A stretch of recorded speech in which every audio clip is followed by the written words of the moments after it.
嚟舒緩啦。我點知道佢有冇舒緩啊？如果我嘅手感覺嘅地方感覺到有任何嘅不舒適素火嘅釋放，嗱，如果有脈絡嘅釋放，就好似而家阿康嗰個枕骨後面枕將個手掌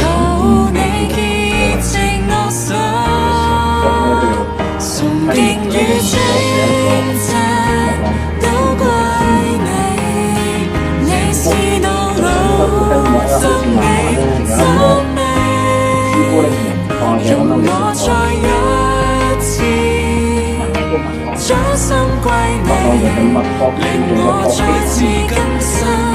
我哋要批呢個動作嘅一個脈絡。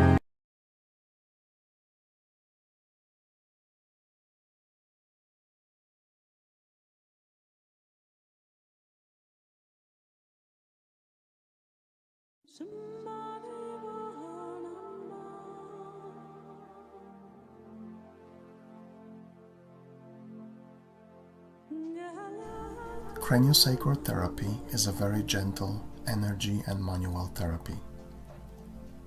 Using his hands, therapist applies gentle pressure in different areas of the client's body.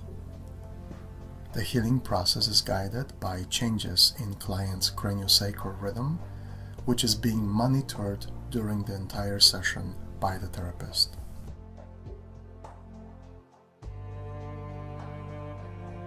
In very basic terms, the craniosacral system is the nurturer and protector of the central nervous system that allows the therapist to work not only with the cranium, but with the entire body of the client.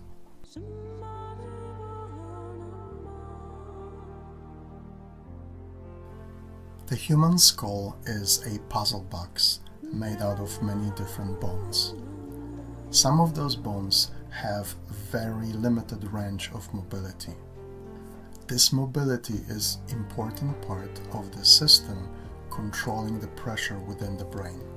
Some craniosacral techniques are specifically designed to improve the mobility of those bones, in return promoting healthy and optimal pressure within the skull and the brain. During the session, therapist creates gentle and peaceful environment, inviting and promoting the necessary corrections in client's condition.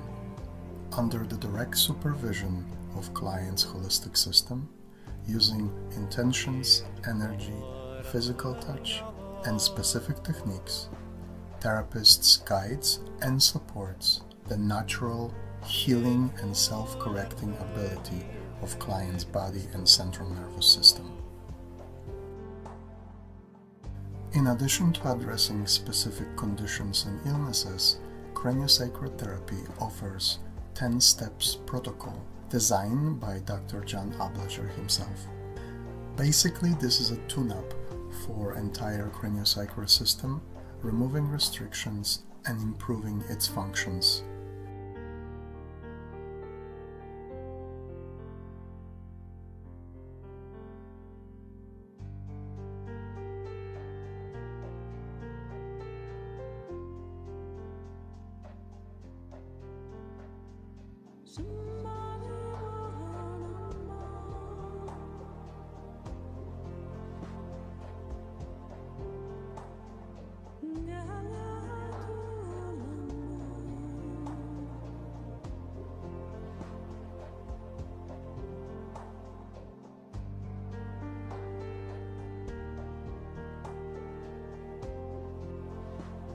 Hello, I'm Robert, founder of Healing Simple, and I would like to thank you for watching this short video and also encourage you to find out more about craniosacral therapy and try it for yourself.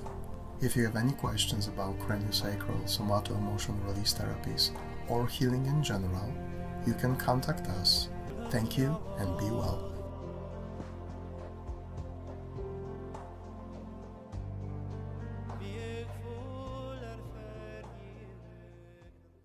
如果我哋順應頭先嗰個自愈全身五部曲，我哋係 feel 住佢嘅筋膜嘅律動，去帶動佢嗰個身體嘅反應。咁嗰個係佢身體做主導，唔係我哋嘅計算。咁所以唔會過多嘅。佢夠咧，佢就會 take up 㗎啦。咁所以頭先你話做幾耐咧？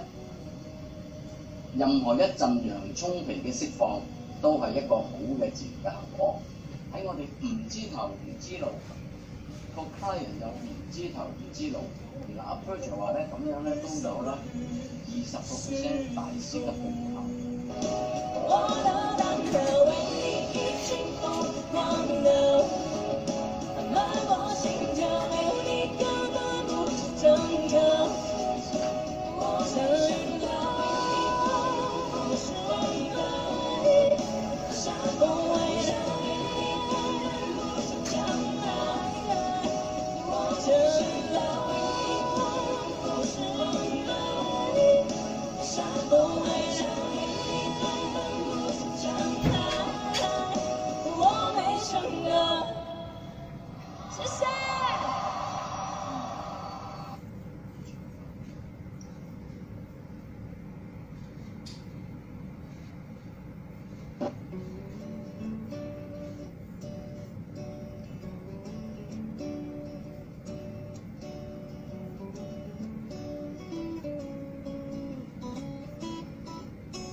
照心靈粉怎麼遮掩？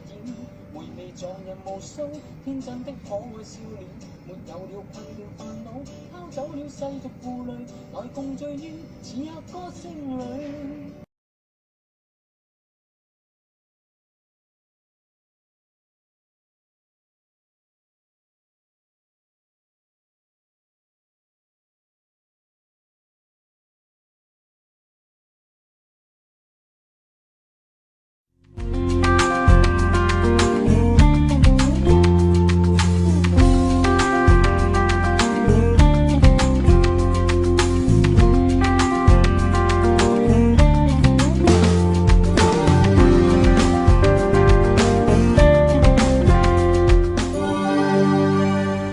大家好，歡迎晒健康知多啲，又係我哋嘅節目主持人 Tessa。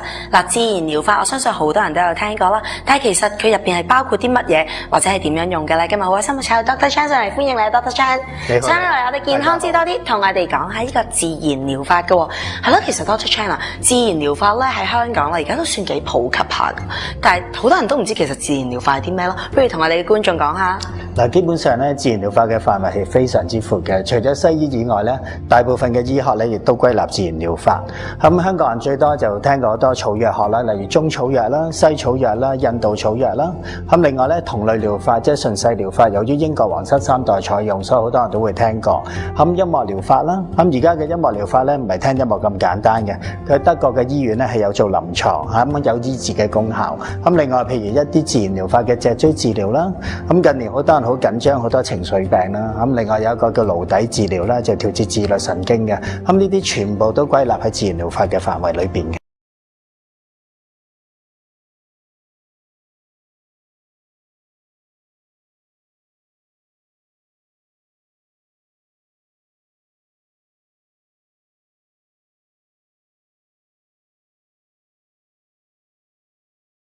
好啦，咁我哋要 update 下我哋嘅近況先。你除咗做份咩工咧？update 我近況啊，咁我冇乜得做嘅啫。咁好多人就問我，咦，東東話你咁我就唔係返醫院做嘢嘅。咁佢問我，你做咩而家咁？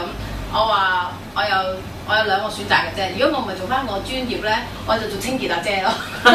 湊仔，清潔阿姐。咁所以其實我都係返做我醫療有關嘅嘢啦，做返營養師有關嘅嘢啦。咁不過做嘅公司就比較特別啲，佢係一間好傳統嘅西醫，而係一個自然療法嘅地方。自然療法係啦，咁俾我嘅感覺就係，咦，啲嘢好唔同，究竟同我咩唔咩？有啲咩嘅自然療法咧？嗰度？譬如佢有自然療法醫師喺度啦，咁然之後，譬如邊一類型嘅自然療法好多類型嘅，譬如係 sound therapy 啊、art therapy 啊。佢有音樂治療，有顱脊治療，顱脊即係頭骨嘅顱脊。我哋叫做顱脊治療，即係 cranial sacral therapy。咁而呢一樣嘢咧，呢個咩咧就即係同頭顱同埋成個脊骨，亦都同我哋全身筋膜有關嘅治療。咁呢一個治療其實咧，亦都一個好特別嘅治療，就係我有興趣到我有去上堂。咁而佢做治療期間咧，要做一個好安靜定嘅一個形式咧，咁其實類似我哋啲入咗 alpha 波嘅狀態嘅。咁其實老師就會話其實我哋唔係去治療個病人，而係我哋將佢帶翻入去個大我嗰度，等佢嘅身體自己個自我療愈嘅方法。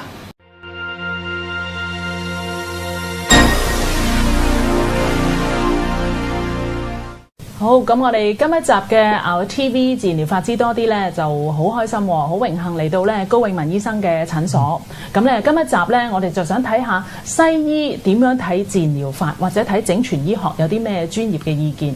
咁啊，大家都認識高永文醫生啦。咁佢自己本身係一個骨科嘅外科醫生啦。咁但係亦都有差唔多超過10年嘅時間咧喺醫管局嗰度服務。咁亦都係對中西結合嘅醫學嘅推動咧係不遺餘力嘅。咁過去包括癌症嘅病人啦、戒毒啦，或者啲心理學嘅一啲範疇嘅社會服務咧，高醫生都不遺餘力。咁我諗呢個相信大家即係觀眾都會知㗎啦。咁所以我哋今日咧好榮幸，亦都即係喺高醫生百忙之中咧抽閒嚟同我哋解答幾個關於自然療法嘅問題。大家好。大家好。咁咧，我其實第一樣想知咧，就係其實西醫咧點樣睇整全醫學咧？究竟有冇呢一個名稱，或者佢哋點樣去認識整全醫學係啲咩嚟嘅咧？如果講西醫，即係話我哋現代嘅主流醫學咧咁其實對整全醫學咧，其實一路都有個演化住嘅一個睇法嘅。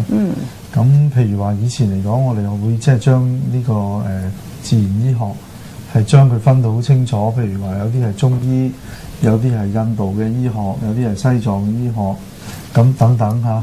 咁但係其實漸漸嚟講，西方醫學界咧都會將自然療法或者即係整體嚟講嘅其他嘅一啲我哋叫替代性嘅醫學咧，會攞一個比較整體啲嘅觀念，就將現代醫學即係西醫同其他呢啲唔同嘅療法咧，就係一個整體嘅睇法。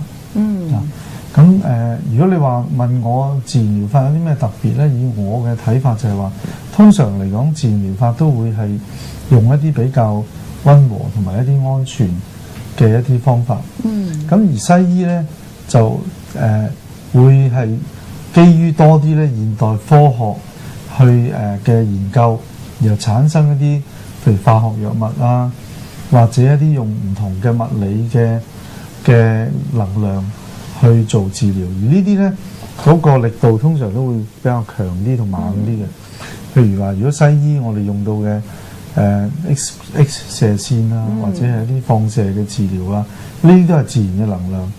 喺自然療法裏面，音樂嗰啲音波都係能量。但係如果你要我比較咧，西醫用嗰啲咧好多時就係一啲比較猛烈嘅一啲能量，而自然療法用嘅係可能一啲比較符合日常我哋見到嘅一啲能量，咁係溫和啲。咁即係其實一個有需要嘅時候就配合一啲猛烈啲嘅療法，咁亦都可能喺輔助嘅時候就用一啲溫和啲嘅療法，係咪咁樣？冇錯，根本就算自己西醫本身都係咁樣嘅，即係喺一個西醫嘅體系裏面咧，我哋都係睇因應病人嘅需要，有陣時要用到最猛烈嘅方法，可能係外科手術。有陣時就要用到一啲比較溫和嘅方法，一啲物理治療啊，或者一啲藥物嘅治療咁樣。咁你覺得譬如喺芸芸嘅自然療法當中咧，我哋可能舉啲例啦，因為10幾集嘅節目咧，我哋都提過，可能有香薰、有音樂治療、有心理治療，或者有營養治療。咁你覺得嗰幾樣嘢係點樣可以配搭落去西醫西藥嗰度一齊用嘅咧？因為其實而家現代醫學嚟講咧，其實我哋都好多研究指出咧，一啲環境上面嘅因素嘅元素，譬如話一啲氣味啊，一啲音樂啊，其實佢都會即係透過我哋身體，譬如話我哋嘅神經系統或者咩咧，其實會影響到身體一個機能嘅。咁譬如話舉一個例子，若果一啲香薰嘅治療或者音樂嘅治療，佢能夠透過我哋嘅中樞神經系統，係能夠產生到一個對個人體產生一個比較平靜嘅作用嘅。咁其實我相信都有好多研究指出咗咧。咁呢個對於佢譬如一個人嘅喺西方醫學經常會觀察一個病人嗰啲有生嘅啲資料裏面咧，譬如血壓啊，嗰啲咧其實都會有一個具體嘅影響出到嚟。咁所以即係漸漸嚟講咧，我覺得咧係我哋可以將自然嘅療法同西醫療法咧係有一個配合。譬如話，我哋如果要醫一個血壓高嘅病人咧，病人嚟講咧，如果你純粹用西藥去醫咧，咁可能有陣時啲西藥嘅用嘅劑量會用到比較高啲。咁因而咧嗰個藥物嘅毒副作用咧，可能都會顯著啲。但係如果我哋能夠用其他嘅方法，係都能夠間接影響到個病人，令到佢嘅自然嗰個基線嗰個血壓都係低啲。咁我哋就算真係要用西藥去治療咧，都可能唔需要用到咁大嘅劑量。所以變咗好多時，我哋而家就唔係一個排除一係用你一係用我嘅方法，而係話究竟呢兩種嘅治療方法可唔可以去即係去結合埋一齊咧？譬如就以我哋講中醫都係咁樣。咁而家好多時治療一啲症狀，譬如癌症嘅病人，我哋都會即係研究下，如果西醫係用手術、電療、化療，咁而中醫有某啲方面嘅治療，譬如針灸啊，或者係一啲推拿啊、拔罐啊，甚至係中醫嘅藥物，佢能夠配合到邊啲方面呢？咁譬如話，如果我哋用電療、化療，可能咧會對佢體質會有啲影響，令到病人，譬如話，如果電療咧屬性係比較熱嘅，可以令到個病人喺中醫嘅角度嚟講產生一啲陰虛，即係火旺嘅一啲咁嘅病徵嗰陣，中醫可以用佢嗰啲滋陰嘅一啲嘅療法，或者有啲情況會令到病人係虛嘅咧，可以用一啲固本培元嘅方法，咁就會大家產生一啲即係互相配合嘅效果。咁而家即係我相信自然療法同西醫都係用咁嘅角度去睇咧，我諗對將來我哋點樣去醫病人咧，其實可能會係有一個比較顯著嘅一個質量嗰方面咧，能夠做到一個改善。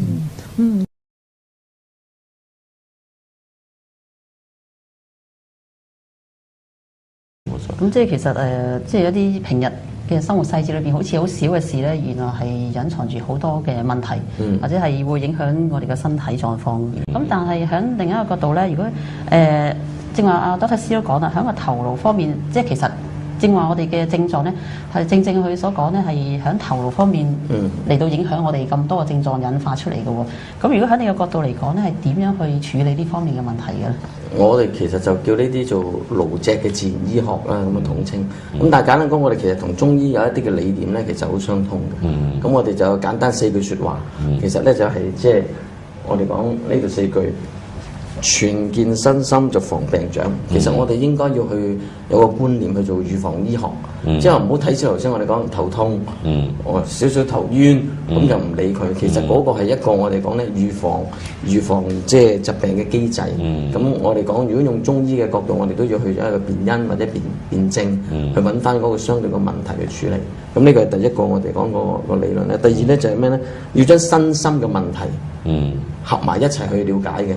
好多時我哋講一啲即係傳統啲嘅醫療啦，就佢個小朋友有一啲即係心理嘅問題咧，就歸咎於心理作用。譬如佢朝頭早起身嗌唔舒服，唔返學咁樣，好多時就以為佢呢啲心理作用嚟嘅啫，即係又係掉以輕心。但係其實我哋講喺嗰個顱脊，尤其是喺個腦科嘅神經醫學，其實情緒同埋我哋身體嘅症候，包括頭痛，可能同埋瞓覺質素，同埋情緒，譬如我哋講磨牙，其實本身係有一個結合嘅機制嘅。如果啲症候同時出現嘅咧，我哋其實就更加需要咧去考究翻咧背後嗰個共因係啲乜嘢。咁呢個都係我哋即係少少呢個嘅幾近似中醫講嗰個理念。即係譬如我哋講臟腑其實都有唔同嘅情志噶嘛。譬如我哋講磨牙就係頭先阿周醫師講係個肝嘅問題。咁嗰個可能同佢有啲憤怒，咁會有啲相關。咁呢個就係我哋要將嗰個身心嘅關係咧，去多一啲嘅應用啦。咁第二個我哋講咧，適順反射體弱強。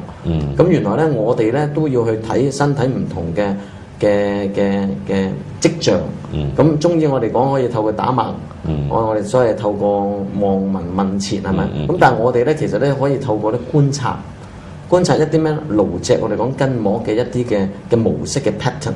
咁嗰個其實簡單嘅一個身體健康嘅一個觀察嘅資訊嚟嘅。咁陣間我都會講多啲嗰個開合嘅筋膜模式係點樣。咁但係除咗睇，我哋就係咩咧？問診其實咧就係關於佢嗰個情緒啊、睡眠質素。而另外一樣嘢我哋比較特別嘅咧，我哋叫觸診。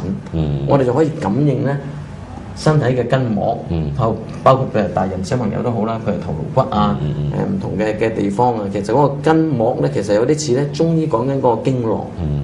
有一啲唔同嘅穴位嘅反射，咁嗰啲其實都係一啲我哋好重要嘅信息咧，去俾我哋身體知道我哋裏面發生咩事。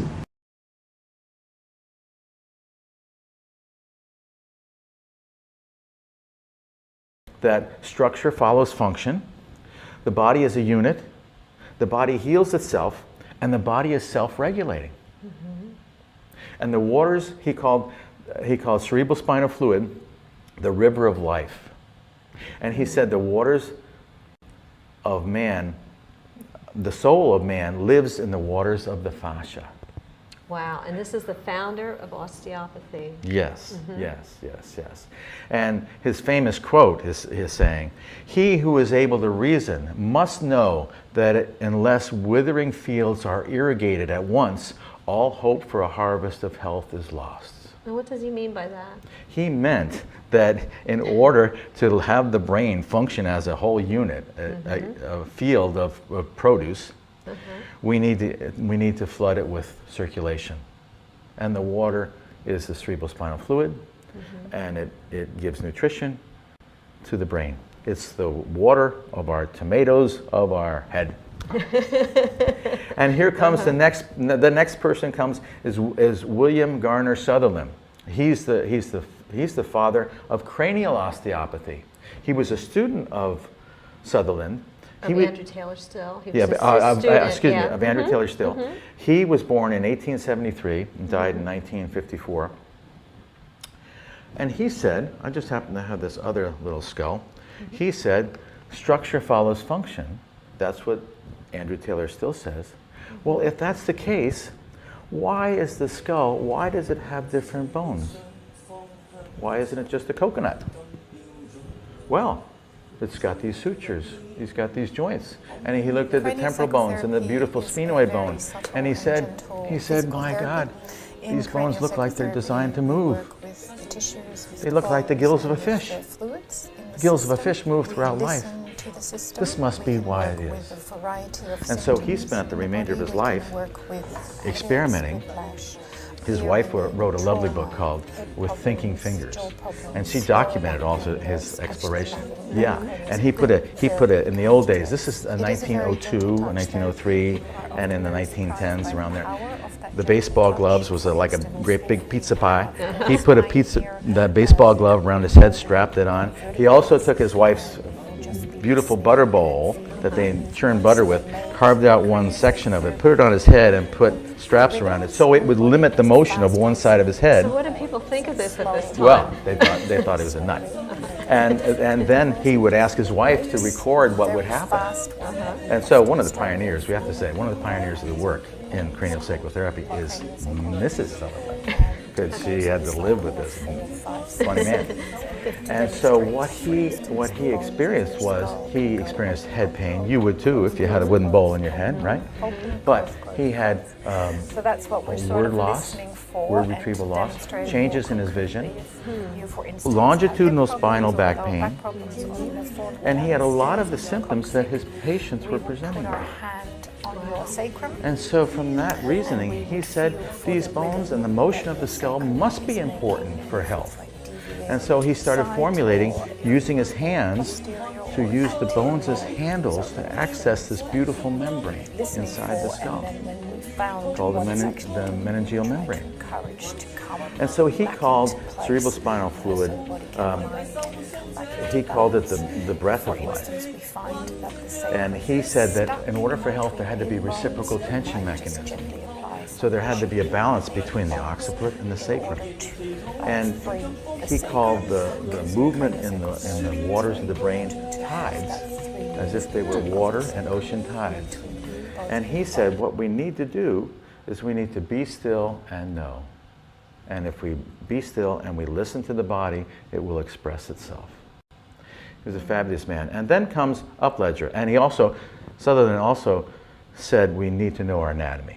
We need to learn our anatomy. So everybody's stressing anatomy. It really they all sounds are. like, they all are. And here comes my direct teacher, John Upledger. He was born in 1933. He died most recently in 2012. He was a wonderful friend. He was my teacher. He was my friend. He wrote the introduction to my first book, Lessons from the Sessions. He was a fabulous man. He was an osteopath, and he wanted to be a surgeon. He wanted to do surgery and prescribe medications, and he had a patient around 1970 by the name of Delbert. And this man had pain in his legs of unknown origin, and they saw a neurosurgeon, and the neurosurgeon said, I did see this one time in a rotation in Japan, and what it was, there was a piece of calcific plaque in the neck that was strangulating the central nervous system, affecting the nerves most distant, and namely the feet. So they did a myelogram, and they did find this piece of calcific plaque. They did the surgery, and Upledger was assisting, and his role was to hold the dural tube still so that this doctor can debride that little piece of calcific plaque. And that dural tube, that's the membrane that's encasing the spinal cord. Yes, that's the meningeal membrane, made of fascia. And so they opened the spine up with what they call laminectomy, and they opened the spine up. They could see the area that needed to be debrided, that the calcific plaque is like a little piece of dried fish food, a little like a cornflake. Yeah. And so here's the hole, and he was to hold it open. And what happened was the dural tube was pulsating and moving in and out, and in and out. And the neurosurgeon said, hey, John, hold that still. John says, I'm having a hard time here. What is this? No one in the operating theater knew what that was. So he did hold it still. They did remove the plaque, and Delbert did get better. And so they went on. Upledger was intrigued by that, and he went back and he looked into the foundations of osteopathy, and he bumped into the work of William Garner Sutherland. He started studying that work. He started taking classes. He became a nationally known cranial osteopath. He was given a grant to be part of a study at Michigan State University to prove or disprove Sutherland. So they had 22 researchers. So he was proving or disproving Sutherland's concepts. The concepts of the cranial bone. Exactly. And so one of the things they did, they used live Ricci monkeys, and they put electrodes on the parietal bones, and then they sent radio frequencies through those electrodes, those antennae, and they were attached to an oscilloscope type of thing. And so any variation of movement in these antennae would reflect in the motions on the oscilloscope. And what they found was the antennae were moving apart and together at a rate of about 10 cycles per minute. Wow. So here was living proof, that the bones move. He then went on to develop, there had been a movement within the osteopathic community of craniosacral osteopaths, and they had developed craniosacral therapeutics. And so Dr. John took a lot of Sutherland's manual techniques and created a therapy called craniosacral therapy. And he taught that around the world. And the Institute's still active. And he said that this should be taught to anyone with a good intention and with a good touch and a willingness to be of help. And he said that CST belongs to the world and not any one institute or any one school of thought or any one school, and that we need to share it with the world. And he said that if you're going to do craniosacral therapy, I challenge you to make the world a touch better. And it's from that he also introduced some really beautiful, he talked about intention. The touch is so light. Why can we have an effect if the touch is so light? And he said the basis, the power of our work is based on intention. And he said that there's a consciousness in the body and a non-conscious. And we can access the non-conscious of the body by way of the cranial rhythm.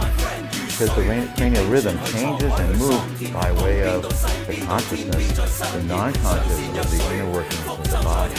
Going back to the other founders that said the origins of the cranial rhythm are in the divine and come from our like another episode. It is. Okay. Thank you so much. We're going to continue on with this in our next installment of the series. My name is Charisse Bergoski. This is Dawn Ash here with me. I hope you tune in next time to your inner wisdom in fluid form. Thank you. Thank you. Check in again for more episodes on your inner wisdom in fluid form. Thanks for listening.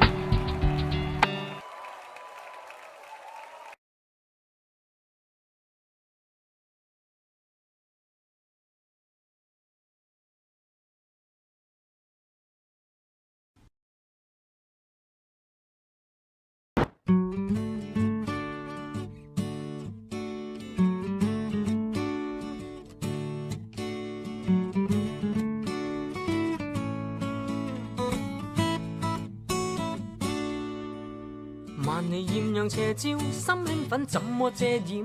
回味撞人無數，天真的可愛笑臉，沒有了困倦煩惱，拋走了世俗負累，來共醉於此刻歌聲裏，抱着溫馨美妙，多動人尋夢調，傾出光輝歲月。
Because in craniosacral therapy, it's very important to have that free movement of the sacrum in between both hip bones. I personally see a lot of people that have chronic pain, that have trauma or high anxiety or have tinnitus or whiplash or concussion, and then I work a lot with the head and the bones, and I assess the movements that the bones make. In the skull, I work with the intracranial membranous system inside the head, which is the tissue inside your brain. And if there's been a fall or even severe trauma, then usually this is quite impacted, and I would feel for that and try and nudge that along to come back into balance and to in alignment.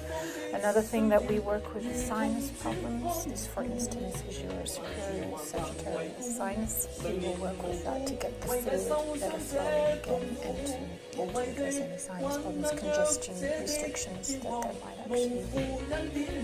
我哋唔會俾過多嘅，因為如果我哋順應頭先嗰個自愈重生5部曲，我哋係 feel 住佢嘅筋膜嘅流動，去帶動佢嗰個身體嘅反應。咁嗰個係佢身體做主導，唔係我哋嘅計算。咁所以唔會過多嘅，佢夠咧佢就唔會 take up 㗎啦。咁所以頭先你話做幾耐咧？